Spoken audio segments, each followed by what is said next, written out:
Hi everyone, my name is Heather and I'm the person behind Happy Puppy Truffles. Today I wanted to share with you guys another traditional origami. Today we're going to make a traditional origami table.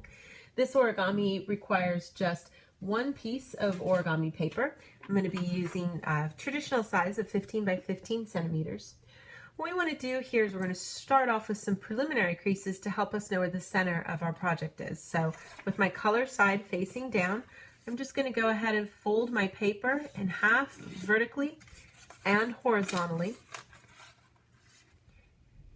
And then I'm also going to fold my paper in half diagonally both ways as well. And this will just give me a good idea of where the center is for everything and make the next creases that I make a little easier. So get all those preliminary creases done. And then open everything up still with that color side facing down. We're going to do what's called a blend space by taking each of my points and folding it into the center. So fold each of these four sides straight towards the center here, bringing all those points to the center so that we don't see the white anymore, so that we have something that looks like this. Now I'm going to open up these flaps. And we're going to take each of the tips and fold to the line I just created when I folded my flaps to the center. So you're getting just this little tiny triangle fold here. Go around and do that for all of these four sides, creating just a small triangle at the bottom. And then returning these edges back into the center so that you get kind of like a little frame with this white section in the middle. Now I want to flip everything over, making sure everything is folded inside nicely, and look at things in a diamond shape again. And we're just going to do another blend space by folding towards the center again, taking each of these sides and folding in.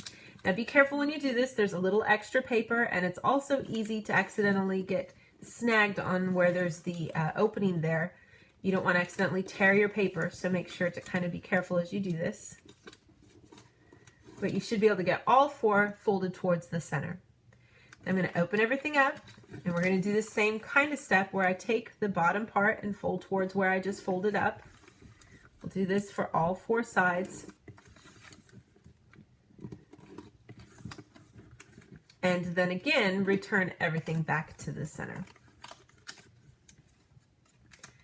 Now, if you flip everything over, what we're going to do here is we're going to fold things in half, and you want to try to keep things together as you do this, but you want to let these parts open up and fold in and smush things out to create these little edges on the sides. And I'm going to do the same thing one more time with this going the other way. So just kind of opening things up and folding over.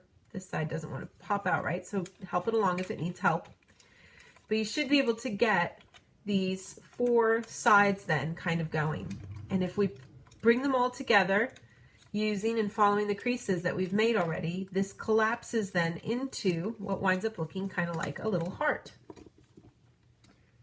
A nice little bouncy heart. Now I'm going to take this flap that you see here, fold it up, and take this tab and let it come out to be exposed to the bottom. What I want to do is I want to create a crease that goes from down over here up to the middle of the heart. And the easiest way to do that, if we turn it around here, is to take things and kind of open it up. You're going to see a natural crease showing here. We're going to let that come straight over, pushing this part up. If you bring the tip up towards the center, you get a little bit of this part here that gets extended out. This should just come and pinch together nicely so that you can tuck it underneath and let it lay flat to create a diagonal crease in there. And that's how we get this crease that you see here. And we're going to let that lay flat. And we're going to do this to both sides so that when we lay it flat, we wind up getting a little rectangle of shape down there. So I'm going to repeat it and do it on this side too, where I kind of get things started. Get things to lay down flat here and get this side over here to begin. Get that to lay straight down and then smush it out to create the diagonal crease underneath. And if you get both sides to open up at the same time here when you do this, you should be able to then put a little pressure and flatten everything out until you get this nice little rectangle of space here. Now I'm going to flip it over, and I'm going to do the exact same thing on the other side. Open things up, let this part pop out, and then use the crease that I have here. It doesn't matter which side you do first, but I just want to fold up, get this flap started, get it to go straight down and create the diagonal crease that goes underneath it. And then just do the other side as well.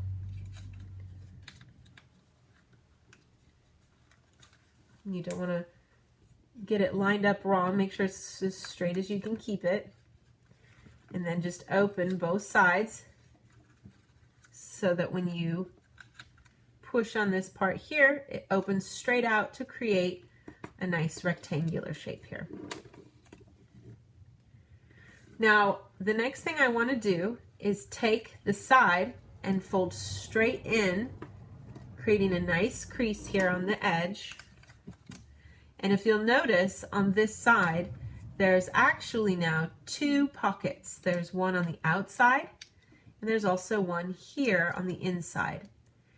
I want to take and tuck this underneath, but then let this flap go into the outermost little pocket here. Not the inside, this outermost one. So kind of get that started. Let this paper curl in there.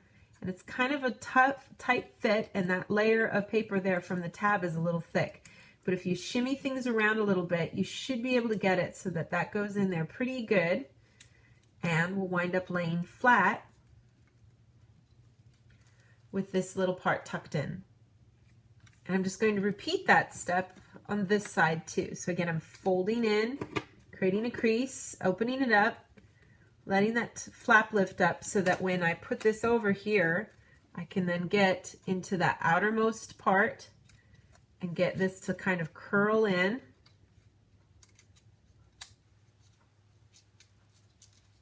And to lay flat inside. Flip it over and repeat those steps on the back as well.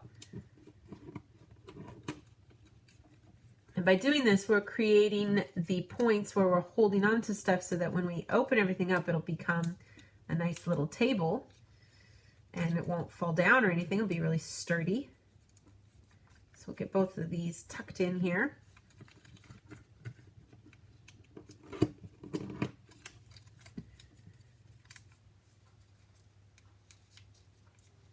Get both sides kind of started with that little opening there. And that will give us something then that looks like this. And then basically what we're going to do is open this up to create a box. You just kind of take from the center and open it out. You'll notice this peaking, the point at the top here is what the center of the box is going to be. If we open each of these sides, I can get all this to expand out to create this little table or cushiony sort of chair, if you will. You can put a little bit of crease on these edges if you like, if you want nice sharper points there, or if you do want it to look more like a cushion, you can leave it more poofy if you prefer. But that should give you a nice little finished top part to the table. And it has this nice sturdy set of legs, doesn't fall apart easily at all. It's a pretty good finished piece. And that's how to make a traditional origami table. Thanks again so much for watching, and I will see you all next time. Bye!